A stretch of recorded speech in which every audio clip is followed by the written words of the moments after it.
Thiruvananthapuram medical കോളേജിലെ ഉപകരണ പ്രതിസന്ധിക്ക് താത്കാലിക പരിഹാരം. യൂറോളജി വിഭാഗത്തിലേക്ക് കോട്ടയം മെഡിക്കൽ കോളേജിൽ നിന്ന് ഉപകരണങ്ങൾ എത്തിച്ചു.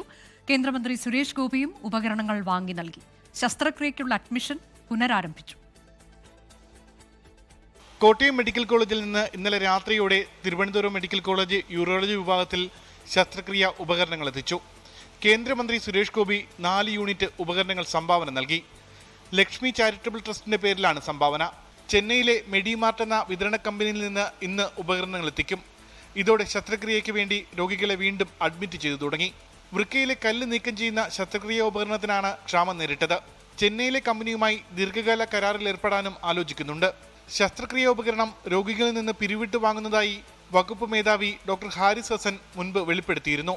നിയമസഭയിൽ പ്രതിപക്ഷം വിഷയം ഉയർത്തിയപ്പോൾ രോഗികളിൽ നിന്ന് പിരിവ് പാടില്ല എന്ന് ആരോഗ്യമന്ത്രി നിർദ്ദേശിച്ചു.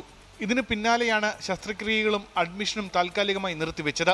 കാർഡിയോളജി വിഭാഗത്തിൽ ഹൃദയ ശസ്ത്രക്രിയയ്ക്ക് ആവശ്യമായ ഉപകരണങ്ങളും എത്തിച്ചു. 29 കോടി രൂപ നൽകാനുള്ളതിനാൽ സ്ഥിരമായി ശസ്ത്രക്രിയ ഉപകരണം വിതരണം ചെയ്തിരുന്ന കമ്പനി സെപ്റ്റംബർ 1 മുതൽ വിതരണം നിർത്തിവെച്ചിരുന്നു. 24 തിരുവനന്തപുരം. ലോകത്തെവിടെയായാലും ഏത് സമയത്തും 24 വാർത്തകളും ഓഗ്മെന്റഡ് റിയാലിറ്റി പാക്കേജുകളും എക്സ്പ്ലെയിനറുകളും വിശദമായി കാണാൻ ഞങ്ങളുടെ യൂട്യൂബ് ചാനൽ നിങ്ങൾക്ക് സബ്സ്ക്രൈബ് ചെയ്യാം.